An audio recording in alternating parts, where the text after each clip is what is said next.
Hello and welcome to this video. This is an historic reconstruction metronome number video in which I take one of the Opus 100 BURGMÜLLER pieces, or actually I take all of them and I go through them and I play them at the double beat number which Wim Winters and his followers propose is the correct historical tempo. And then I offer my thoughts. I'm on number 9 in this video, The Chase. It is marked, actually there are two first editions of this. There's one by Schott and Sons, and there's one by Schirmer, both from around 1852. One of them makes a mistake. They put quarter note equals 132. That's the Schott edition, and then the Schirmer edition corrects the mistake by putting a dot by there. So if tempo is that important, if these metronome numbers are that important, wouldn't it seem likely that you wouldn't make mistakes putting metronome numbers? So I'm just going to correct that quarter note to equals 132 to dotted quarter note equals 132. But this is our next problem. Our next problem is this, that the double beat theory really has a hard time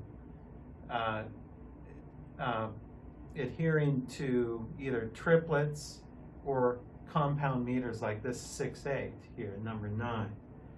So 132, it's marked 132 Allegro Vivace. I'm going to put it on 132 here. And according to the double beat theorists, you get 2 of these for every quarter note. So I'm just going to skip over to when the melody begins here in the left hand. So you have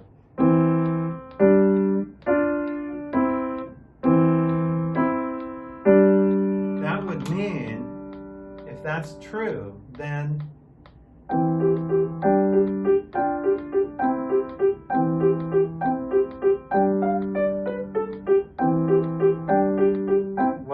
what I'm doing is 2 against 3. So if you take that and really literally double beat it here, 2 of those per quarter note, then you have to play 2 against 3. You have 3 notes in the right hand against 2 metronome notes. Now, no piano student at the intermediate level is going to be able to do that. So that's enough right there to almost invalidate the double beat theory, because who can do that? Who can just sit down and play a 3 against 2? You can't do it. You know, I practiced it a little bit so I could show you how to do it. But that's the problem. Okay, now, just to play devil's advocate, I'm going to not do that. I'll just cut it in half to 66. Okay, so I'll put it 132 goes to 66. So if you play this piece at dotted quarter note equals 66, that, according to the double beat theory, is the historically correct tempo for this. Okay, I'm going to play the whole thing at this speed and then offer you my thoughts.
good. I was right on speed.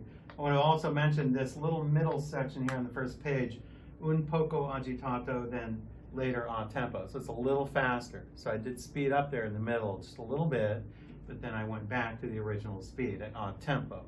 Here are my thoughts. First of all, as I mentioned before, when doing the double beat theory for anything that has triplets in it or compound meter like 6/8, it doesn't work because the player has to play 2 against 3. So then they have to go through a calculation. They have to look at the number and cut it in half and then use that. I highly doubt that that was done back then. But here are my thoughts about the actual tempo I played. It's just too slow. This is marked allegro vivace. That is not allegro vivace. It's nothing near a chase. This is not allegro vivace. This is a practice speed for students learning how to play in 6/8 time and learning how to play staccato in one hand, legato in the other hand, and so forth. This is not allegro vivace. Absolutely not. That would be more something, I would do something more like this.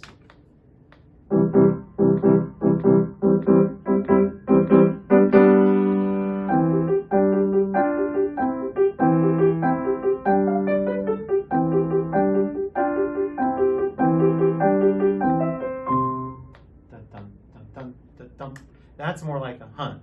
That, by the way, was 96. Significantly slower than what most people do it at, but significantly faster than the snail's pace of the double beat tempo that takes this metronome mark literally. So stay tuned for the next video, and I will subject the theory to number 10, Tender Blossom.